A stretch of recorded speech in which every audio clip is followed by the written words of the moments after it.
रितेश मेरा वो मेरा छोटा भाई है। जाओ ये अभी आगे वीडियो और है, उसको देखने के लिए पहले चैनल को सब्सक्राइब कर लीजिए, वीडियो को लाइक कर लीजिए। आगे बात करते हैं कि पवन सिंह पहुंचे हैं गोरखपुर के भी पार्क में।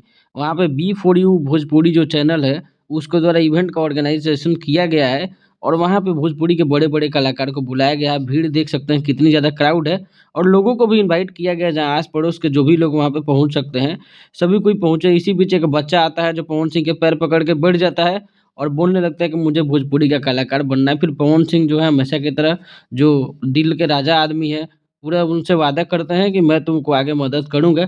ख़ैर अभी यहाँ से प्रोग्राम तो अभी शुरुआत हुआ है, शाम तक 5 बजे तक यहाँ पे प्रोग्राम चलेगा।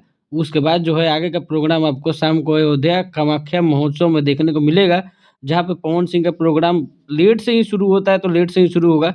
बाकी चैनल को सब्सक्राइब कर लीजिए, वीडियो को शेयर ज़रूर कीजिएगा। मिलते हैं अगले वीडियो में।